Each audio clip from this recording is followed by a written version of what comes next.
The wine glass nearly slipped from my father's hand. For a second, nobody moved. Nobody spoke.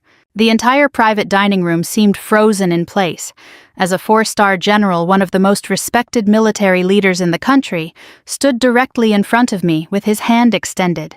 My father had spent the last 10 minutes introducing me as the disappointment of the family, the daughter who had wasted her potential, the daughter who could never measure up to her older sister. But the general wasn't looking at my sister. He wasn't looking at my father. He was looking at me. And then he said the words that changed everything. "Ma'am," he said, his voice steady and respectful. "It's an honor to see you again." I watched the color drain from my father's face, because for the first time in my life he realized there was something about me he didn't know, something he had never bothered to ask. And before that night was over, he would discover that the daughter he had spent years being ashamed of was the very person a 4-star general trusted with his life. My name is Kimberly Scott. And this is how my father spent most of my life, believing I was his greatest disappointment. I grew up in Richmond, Virginia, in a house where achievement was measured like currency. Everything had a ranking. Everything had a winner. And in my father's eyes, there was never any question about who won. My older sister, Jennifer. Jennifer was 2 years older than me and seemed born with the ability to impress people. She was captain of the debate team. Honor roll every semester. Class president. The kind of student teachers remembered years after graduation. Whenever report cards arrived, my father would spread them across the kitchen table like trophies. Jennifer's accomplishments became family celebrations. Mine became discussions about how I could do better. It wasn't that I was a bad student. I wasn't. I earned good grades, played sports, worked hard. But in our house, good was never enough when someone else was exceptional. At family gatherings, relatives would ask my father how Jennifer was doing. His face would light up. He would spend 10 minutes talking about her latest achievement. Then someone would ask about me. The answer was usually much shorter. "Kimberly's doing fine." Fine. That word followed me through most of my childhood. Not brilliant. Not impressive. Not extraordinary. Just fine. As I got older, I stopped competing for his approval. It felt like trying to win a race where the finish line kept moving. Jennifer eventually attended law school. My father couldn't stop talking about it. He framed her acceptance letter. Actually framed it. Hung it in his office. People would visit and he'd point to it like it was a piece of fine art. Then came the moment that permanently changed how he looked at me. I told him I was joining the Army. I was 22 years old, fresh out of college, certain about my decision. I still remember sitting across from him at the dining room table. The smell of coffee filled the room. Morning sunlight streamed through the windows. For me, it felt like the beginning of a meaningful future. For him, it looked like a disaster. "The Army," he asked. "Yes. Why?" I smiled. "Because I want to serve." The silence that followed felt heavy, disappointed, judgmental. Finally, he leaned back. "Kimberly, smart people don't usually choose the military when they have other options." The words landed harder than I expected. "What does that mean?" "It means you could have done something more." More. That word stayed with me for years. More successful. More respected. More impressive. According to him, the military was what people chose when they couldn't succeed elsewhere. No matter how many times I explained my reasons, he never understood. Or maybe he never wanted to. Over the next 12 years, our relationship became polite but distant. Phone calls on holidays, birthday messages, occasional visits. Nothing terrible, nothing close. When Jennifer made partner at her law firm, my father hosted a celebration dinner. When I earned my promotion to major, he sent a text. "Congratulations." That was it. No phone call, no questions, no curiosity. Just congratulations, as if I had completed an online course. Sometimes I wondered whether he even knew what my job involved. Then again, he never asked. Jennifer's life was easy for him to understand. Law firms, courtrooms, professional success. Those fit neatly into the world he valued. My career existed somewhere outside his understanding, a place he had already decided wasn't worth exploring. Then Jennifer met Robert Carter. Robert was successful, intelligent, and came from one of the most respected military families in America. The moment my father learned who Robert's father was, something changed. Suddenly he became obsessed. General Samuel Carter. 4 stars. Decorated career. National reputation. To my father, that sounded like royalty. The engagement happened 8 months later. From that point forward, every conversation revolved around wedding plans, family introductions, and social events. 3 weeks before the engagement dinner, my father called me. I was finishing paperwork at Fort Belvoir when my phone vibrated. I almost ignored it. Almost. "Hi, Dad." "Kimberly." His voice already sounded tense. I leaned back in my chair. "Everything okay?" "Listen carefully." That wasn't how normal conversations started. "I'm listening." There was a pause. Then he said it. "Don't embarrass your sister." I blinked. "What?" "The dinner." "What about it?" "Robert's father is a 4-star general." I stared at the wall, unsure where this was going. "Okay." "So just be careful." "Careful doing what?" Another pause. Then came the answer. "Don't make everything about your military stories." I laughed once. Not because it was funny. Because it was absurd. "Dad, I never talk about my work." "I know, just keep it that way." I felt something tighten in my chest. The familiar ache of being underestimated. Again. Always. "You don't have to worry." "Good." Then he added the part that hurt most. "Jennifer deserves a night where all the attention stays on her." As if I spent my life trying to steal it. As if I had ever wanted the spotlight. As if 12 years of quiet service somehow made me attention-seeking. After we hung up, I sat alone in my office. The building was nearly empty. Outside, evening sunlight stretched across the parking lot. I should have been angry. Instead, I felt tired. Tired of being judged by someone who knew almost nothing about me. Tired of being measured against a sister who wasn't even competing. Jennifer wasn't the problem. The problem was that my father had spent decades believing love and pride were resources that needed to be rationed. And somehow I had always received the smaller portion. The week before the dinner passed quickly. My responsibilities kept me busy. Meetings, reports, training schedules, the usual demands of military life. Still, every so often my father's words returned. "Don't embarrass your sister." I wondered if he had any idea how little he knew about the woman saying yes to that invitation. The woman he still saw as a disappointment.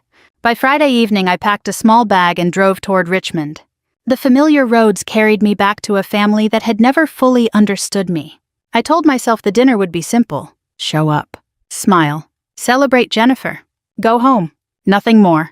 I had no idea that within 24 hours, a secret buried for over a year would begin to surface. And when it did, everything my father believed about me would start to unravel. The drive from Virginia back to Richmond should have felt familiar. Instead, I spent most of it thinking about my father's voice. "Don't embarrass your sister." The words weren't new. They belonged to a pattern that stretched across decades. My father had always assumed I was one wrong sentence away from disappointing someone. What he didn't know was that disappointing people had become one of the easiest things in my life. Not because I enjoyed it. Because military service teaches you very quickly that approval is temporary. Mission success matters. Character matters. The opinions of people who don't understand your job matter far less than most civilians imagine. Still, family is different. Even when you've learned to stop expecting validation, part of you never completely stops wanting it. By the time I arrived at my hotel that evening, Richmond's skyline was glowing beneath a fading orange sunset. I checked in, carried my overnight bag upstairs, and sat on the edge of the bed. The room was quiet. For the first time all day, there was nothing demanding my attention. No reports, no briefings, no decisions. Just silence. My eyes drifted toward the framed mirror across the room. The woman looking back at me didn't resemble the disappointment my father imagined. The reflection showed someone who had spent 12 years carrying responsibilities most people would never see. 12 years of deployments. 12 years of sacrifices. 12 years of learning how quickly life could change. I thought about Afghanistan. The mountains. The dust. The endless stretches of terrain that looked beautiful from a distance and deadly up close. I thought about Iraq. Long nights. Convoys. The constant awareness that routine could become chaos without warning. Then Syria, the mission that changed everything. The mission nobody in my family knew about.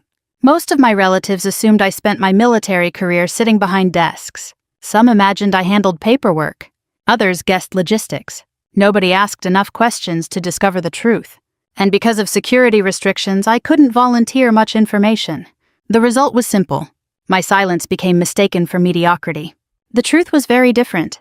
Over the years, I had earned commendations I never discussed.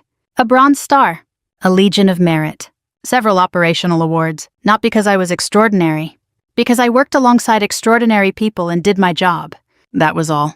Military culture teaches humility differently than civilian life.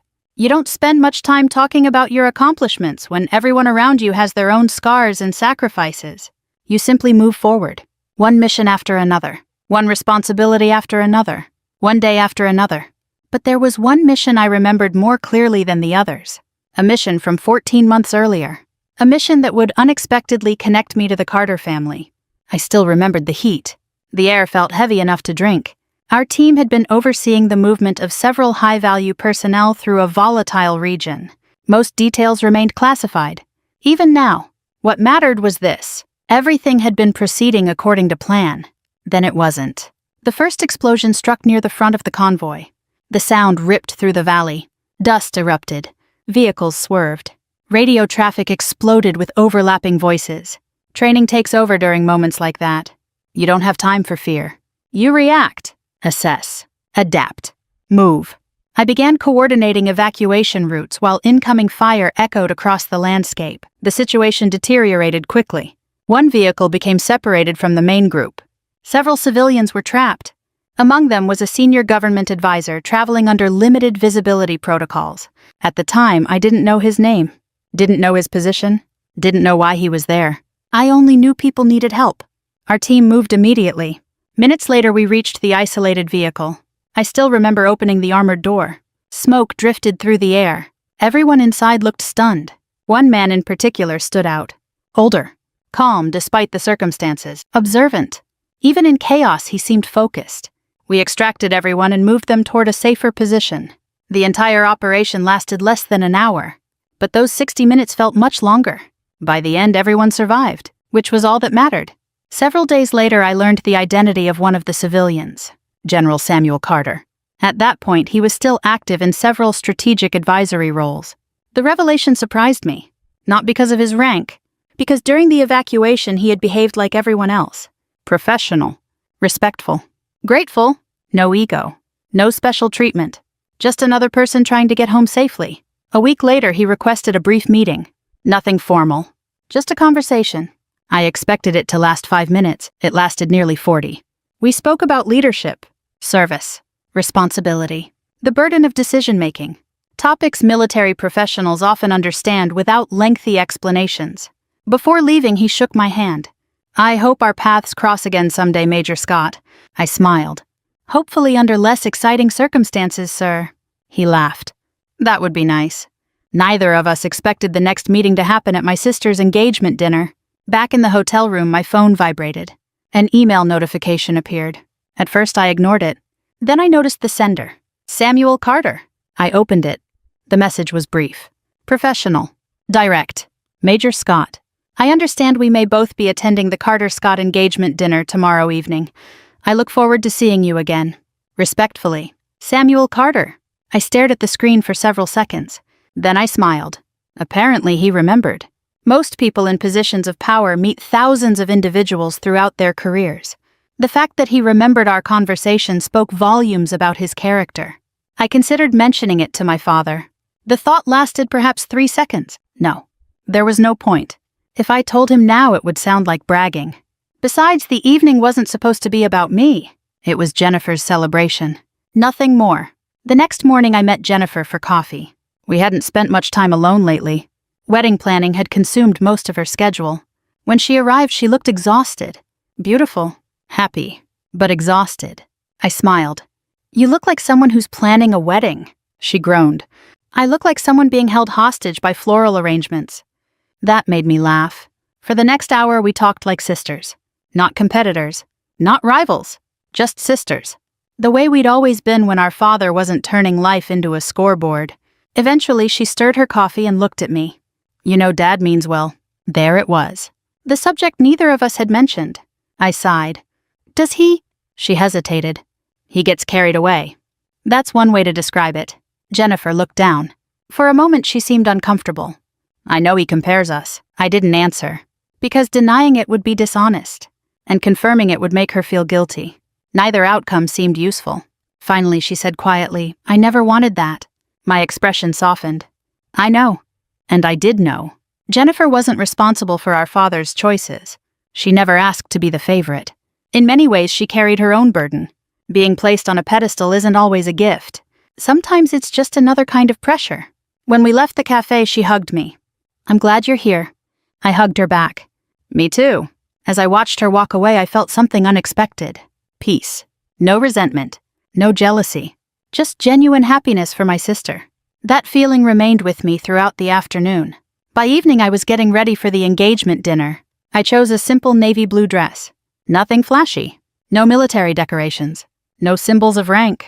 No indication of the life I'd spent building. Just Kimberly. The version of me my family rarely noticed. As I fastened a small pair of earrings and prepared to leave the hotel, my phone buzzed once more. A text message. Unknown number. I opened it. "Looking forward to tonight. Sam Carter." I shook my head and laughed softly. If my father could see that message, he probably wouldn't believe it. Then again, there were many things my father wouldn't believe. At least not yet.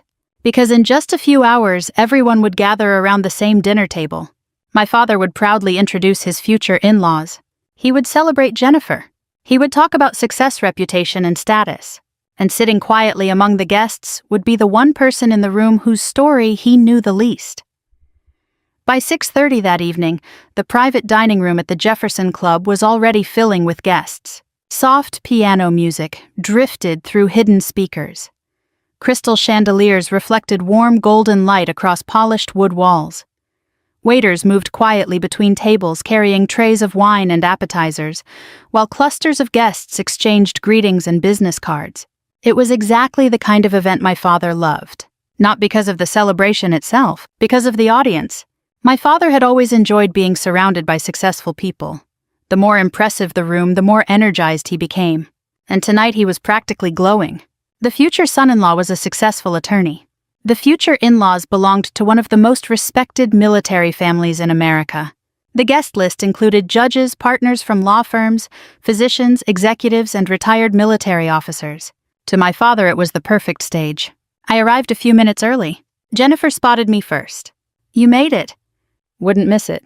She smiled and pulled me into a hug. For a moment, she looked nervous. "Please tell me nobody's fighting tonight." I laughed. "I'll do my best." She pointed toward the bar. "Dad's already on his third speech." That didn't surprise me. Across the room, I could see him moving from group to group. His posture was straighter than usual. His smile was wider. His voice carried farther. Every few minutes, someone laughed at something he said. My mother stood nearby, smiling politely while occasionally adjusting the sleeves of her dress. She looked beautiful. She also looked tired. I had seen that expression before. The expression of someone trying to keep peace without making waves. When my father finally noticed me, he walked over. For a second, I hoped the conversation might be different. Maybe age had softened him. Maybe Jennifer had spoken to him. Maybe tonight would simply be a celebration. Then he opened his mouth. "You wore something appropriate." The hope disappeared instantly. I smiled anyway. "Good to see you too, Dad." He glanced around. "You understand this is an important evening?" "I do." "No military debates." I stared at him. "What military debates?" He waved a dismissive hand. "You know what I mean." Actually, I didn't. Because in 12 years I had never once attended a family event and started discussing military strategy with strangers. But correcting him felt pointless. So I simply nodded. "Understood." He seemed satisfied. Then he moved on to greet another guest. As if he'd completed an important task. My mother touched my arm after he left. "I'm glad you're here." Her voice was gentle. Always gentle. I kissed her cheek. "I'm glad too." She hesitated. Then she squeezed my hand. A small gesture. But somehow it meant more than all of my father's speeches combined. Over the next half hour, guests continued arriving. Robert greeted everyone warmly. Jennifer looked radiant. Conversations flowed easily. For a while, I actually enjoyed myself. I spoke with a retired Navy commander, a physician from Johns Hopkins, a couple who had known Robert's family for years. Nobody treated me like a disappointment. Nobody seemed concerned about whether I was impressive enough. People simply talked, listened, connected, the way adults usually do. Then dinner began. Guests found their seats around several large tables arranged in a semicircle. My father stood near the front, wine glass in hand, the unofficial master of ceremonies. I immediately recognized the look in his eyes. He was preparing a speech, or several. The room gradually quieted. Forks settled. Conversation stopped.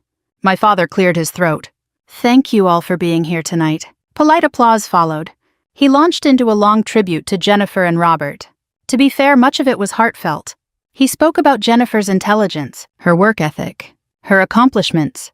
He praised Robert's integrity, his character, his promising future. Everyone smiled. Jennifer looked embarrassed but happy. So far, everything was fine. Then my father began introducing family members. And that's when the evening started changing. He pointed toward my mother first. The room applauded politely. Then Jennifer. More applause. Then several relatives. Everything proceeded normally, until his eyes landed on me. I felt a familiar knot form in my stomach. Not fear. Recognition. The instinctive realization that something uncomfortable was coming. My father smiled. Not warmly. Performatively. Of course, many of you haven't met my younger daughter, Kimberly. Several guests turned toward me. I smiled politely. A few nodded. Then my father chuckled. And everything went wrong. This is Kimberly. He paused dramatically. The family disappointment. For a second, nobody reacted. I think people assumed they had misheard. Then a few awkward laughs emerged. Uncertain. Confused. The kind of laughter people use when they aren't sure whether something is a joke. My smile froze. Across the room, Jennifer immediately lowered her eyes. My mother's shoulders visibly tensed. But my father continued, completely unaware of the damage he was doing. Jennifer got all the ambition. More nervous laughter. Kimberly always preferred taking the scenic route.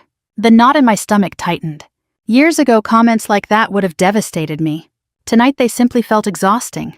The room shifted uncomfortably. People glanced at one another. Nobody seemed eager to participate. Yet my father kept going. You know how every family has one child who follows the plan, and another who decides to reinvent the wheel? Several guests smiled politely. My father pointed toward Jennifer. That's the successful one. Then toward me. And that's Kimberly. The humiliation wasn't in the words themselves. It was in the familiarity. The realization that even at 34 years old I was still being introduced like a cautionary tale. Still being compared. Still being measured. Still being found lacking. I reached for my water glass. Not because I was upset. Because keeping my hands occupied helped maintain composure. Across the table, one guest gave me a sympathetic look. Another seemed genuinely uncomfortable. A retired Marine colonel frowned openly. My father never noticed. He was too busy performing. Eventually, he moved on to other subjects. But the damage lingered. The atmosphere had changed. People weren't laughing anymore. They were observing, evaluating, trying to understand why a father would publicly belittle his own daughter. I focused on Jennifer. She looked miserable. And suddenly I felt sorry for her. This wasn't the evening she wanted. This wasn't the memory she deserved. I decided then that no matter what happened next, I wouldn't create a scene. I wouldn't argue. I wouldn't defend myself. I wouldn't take attention away from her celebration. Dinner continued. Salads arrived. Wine was poured. Conversations gradually resumed. The tension began to fade. Then the doors opened. Everything stopped. Even before I turned around, I sensed the shift. A ripple moving through the room. Heads turning. Voices lowering. People sitting straighter. I looked toward the entrance. General Samuel Carter had arrived. Tall. Distinguished. Confident without appearing arrogant. The kind of presence that naturally commanded respect. My father nearly jumped out of his chair. His face lit up instantly. This was the moment he had been waiting for all evening. He hurried across the room with an enthusiasm usually reserved for lottery winners. General Carter. The two men shook hands. My father looked thrilled. Almost starstruck. Several guests watched with obvious interest. The general greeted him politely. Then his eyes moved across the room. Slowly. Methodically. Scanning faces. Searching. And then he saw me. The change was immediate. His expression brightened with genuine recognition. Without hesitation, he excused himself from my father and began walking directly toward my table. My father stopped talking. Confused. The room grew quieter. Guests followed the general's path with their eyes. I remained seated. Calm, though my pulse had started to rise, because I suddenly realized what was about to happen. Samuel Carter reached my table, stopped directly beside my chair, and smiled. The entire room watched. My father watched. Jennifer watched. My mother watched. Then the 4-star general extended his hand toward me and spoke the words that would shatter every assumption my father had ever made. Major Scott, he said warmly, it's good to see you again. For a moment, nobody in the room seemed capable of breathing. The silence wasn't ordinary silence. It was the kind that follows a sudden shock. The kind that makes people question whether they heard something correctly. My father stood frozen halfway between the entrance and our table. His smile had vanished. His eyes moved from General Carter to me and back again, trying to make sense of what he was seeing. I rose from my chair and accepted the General's hand. "It's good to see you too, sir." The General smiled. Then he did something unexpected, something that made the room even quieter. He held my hand for a moment and said, "I was hoping you'd be here tonight." The words were simple, but the respect behind them was unmistakable. This wasn't a powerful man politely acknowledging an acquaintance. This was genuine regard, the kind that cannot be faked. My father finally found his voice. "You know, Kimberly." The question came out weak, almost fragile. General Carter turned toward him. For a brief second I considered stepping in, redirecting the conversation, protecting my father from what was coming. Then I remembered the speech, the laughter, the words family disappointment, and I stayed silent. Not out of revenge, out of truth. The General nodded. "Yes, I do." Another pause. Then he added, "Quite well, actually." The room remained motionless. No one reached for a glass. No one resumed conversation. Even the waitstaff seemed to sense something important unfolding. My father attempted a nervous laugh. "That's surprising." General Carter tilted his head slightly. "Why?" My father opened his mouth, closed it, opened it again. For perhaps the first time in his life he seemed uncertain about what to say. "I just didn't realize the two of you had crossed paths." The General's expression softened. Then he looked at me. Crossed paths is one way to describe it. Several guests exchanged glances. Curiosity was spreading throughout the room. Robert had moved closer. Jennifer looked completely bewildered. My mother sat perfectly still. The General pulled out a chair and sat beside our table. Not at the head of the room.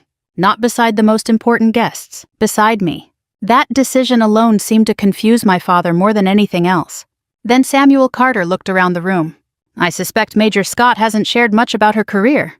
A few people smiled politely. My father answered before anyone else could. "Kimberly has always been very private." The General chuckled. "That's because the most impressive people often are." I saw my father's face tighten, not with anger, with uncertainty. His understanding of the evening was beginning to crumble. General Carter folded his hands together. "You know there are certain moments in life that stay with you forever." Nobody interrupted. The room had become his audience. 14 months ago, I was part of a strategic delegation traveling through a region that became unexpectedly hostile. I immediately knew where this was heading. "So hostile," he continued, "that several of us were fortunate to leave alive." The room became even quieter. Robert stared at his father. Jennifer looked at me, confused, concerned, trying to connect pieces she didn't possess. The General continued. "Our convoy came under attack. A few guests visibly stiffened. My team was separated. Communications became unreliable. The situation deteriorated very quickly." Then he looked directly at me. "And Major Kimberly Scott took command." The words landed like thunder. I saw my father's shoulders go rigid. The retired Marine colonel at the neighboring table suddenly leaned forward. Now he understood. Military people always recognize certain details immediately. Leadership during crisis. Command responsibility. The weight behind those words, General Carter continued calmly. "Most people imagine courage as something dramatic." He paused. "But real courage is often very quiet." His eyes remained on me. "Real courage is making decisions when lives depend on those decisions." No one moved. No one spoke. My father looked as though he had forgotten how. During that operation, the General said, Major Scott coordinated the evacuation of multiple personnel under active threat. He smiled slightly. "And she did so with remarkable composure." The retired colonel nodded. Almost involuntarily. A professional recognizing another professional. General Carter leaned back. To be perfectly honest, I wasn't concerned about myself that day. A few people looked surprised. I was concerned about the younger personnel traveling with us. His voice softened. The Major made certain every one of them returned home. The room remained completely still. Then came the sentence that changed everything. If she hadn't been there, I might not be sitting in this room tonight. My father's wine glass slipped. Not completely, but enough. The stem struck the table. Several drops splashed onto the white linen cloth. Nobody paid attention. Every eye remained fixed on General Carter. And on me. My father stared as though he were looking at a stranger. Not because he doubted the General, because he suddenly realized how little he knew about his own daughter. The General continued speaking, but now his voice carried something personal. Respect. Gratitude. Memory. In my career, I've worked with exceptional leaders. He paused. Generals, admirals, diplomats, commanders. Then he smiled at me. And Major Scott belongs in that company. The words struck harder than any medal ever had. Not because of the praise, because of who was hearing it. My family, the people who had never asked. The people who had assumed silence meant insignificance. Jennifer's eyes glistened slightly. My mother lowered her head. One hand moved to her mouth. Emotion flickered across her face. My father simply stared. The certainty that had defined him all evening was gone, replaced by confusion, regret, disbelief. The general wasn't finished. He turned toward my father. His tone remained polite, professional, but there was unmistakable weight behind his words. Mr. Scott, you've raised an extraordinary daughter. The statement seemed to physically hit him. I watched his throat move, watched him struggle to respond. Finally, he managed a weak thank you. General Carter nodded. I mean that sincerely. Then he looked around the room. I've spent my life evaluating people under pressure. He paused. And pressure reveals character. Nobody interrupted. Nobody dared. When things became dangerous, Major Scott wasn't thinking about recognition. He smiled. She was thinking about responsibility. The retired colonel lifted his glass slightly, a silent military gesture of respect. Others followed, not because they fully understood the mission, because they understood the meaning. Service, sacrifice, duty. Concepts larger than titles, larger than income, larger than status. For years, my father had measured success using visible achievements, promotions, degrees, professional prestige. Tonight he was being introduced to a different definition, one that couldn't be framed on a wall, one that couldn't be displayed during cocktail conversations, one built quietly over years of service. The general eventually shifted the conversation back toward Jennifer and Robert. He was gracious enough not to make the entire evening about me, but the atmosphere had already changed. Completely. People approached me throughout dinner, not because a general had praised me, because they suddenly saw me differently, as a person worth knowing, a person with a story, a person whose life extended beyond their assumptions. Meanwhile, my father grew quieter with every passing minute. By dessert, he had barely spoken. The confident host who had dominated the room earlier seemed to have disappeared. In his place sat a man confronting an uncomfortable reality. The daughter he had spent years comparing, years underestimating, years dismissing, might actually be the strongest person in the family. And for the first time in his life, he had no idea what to do with that realization. The dinner ended shortly after 10 o'clock. Guests lingered near the exits, exchanging hugs, handshakes, and promises to stay in touch. The energy in the room had changed dramatically from the beginning of the evening. Earlier, people had been talking about law firms, business deals, and wedding plans.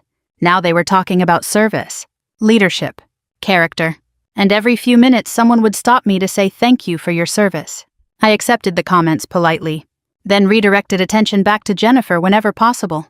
It was still her night. It deserved to remain her night. General Carter understood that better than anyone. Before leaving, he found me near the entrance. I hope I didn't make things difficult. I smiled. You didn't. He glanced across the room toward my father. I suspect there may be some conversations ahead. I followed his gaze. My father stood alone near a window, not speaking, not smiling, just staring into the darkness outside. For the first time all evening, he looked old, not physically, emotionally, like someone carrying a weight he didn't know how to set down. General Carter extended his hand. It was good seeing you again, Major. You too, sir. He shook his head. Kimberly. I laughed. Kimberly, then. His smile widened. Then he left. A few minutes later, Jennifer approached. She wrapped her arms around me before saying a single word. I hugged her back. Neither of us spoke immediately. Sometimes silence communicates more honestly than language. When she finally stepped away, her eyes were damp. You never told me. There wasn't much to tell. She stared at me. Kimberly, Dad practically framed my law degree. I laughed softly. That's true. And meanwhile, you're out saving generals. The absurdity of the comparison made us both smile. Then her expression became serious. I'm sorry. I shook my head. You don't owe me an apology. I know. She paused. But I still wish things had been different. So did I. For both of us.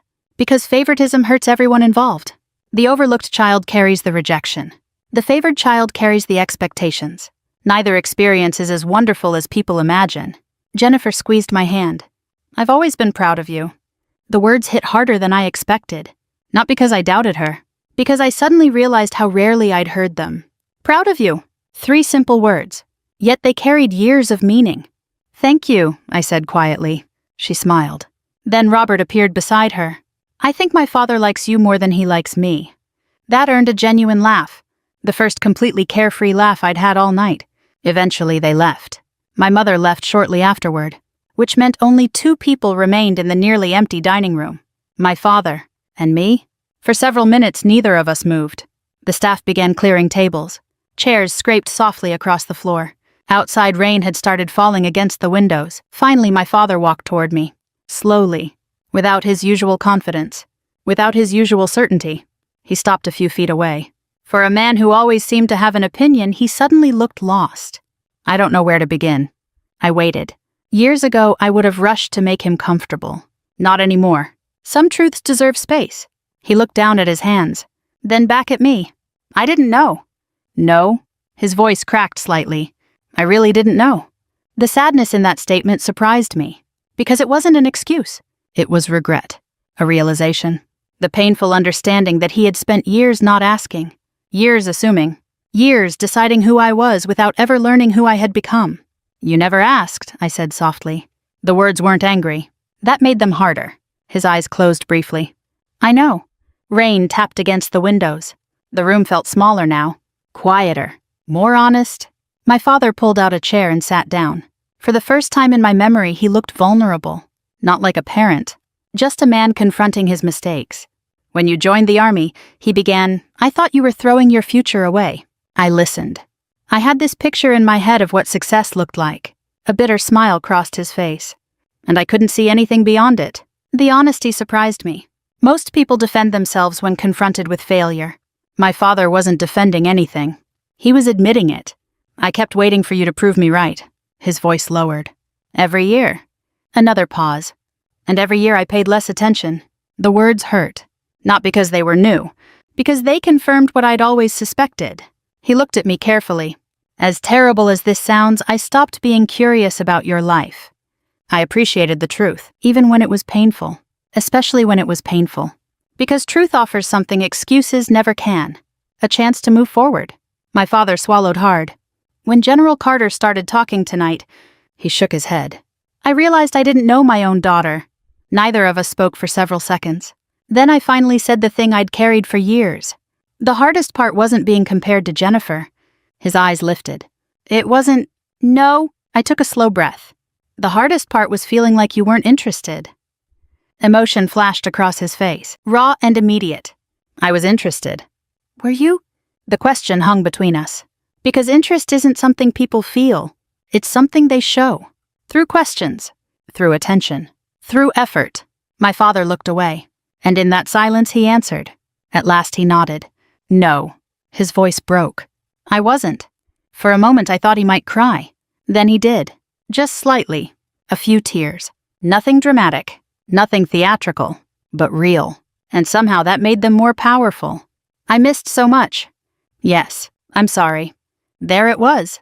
The apology I had imagined 100 different ways over the years. When it finally arrived, it wasn't satisfying. It wasn't triumphant. It was simply sad. Because apologies cannot return lost time. They cannot recreate missed conversations. They cannot rebuild years. They can only open a door. The rest depends on what happens next. I reached across the table, placed my hand over his.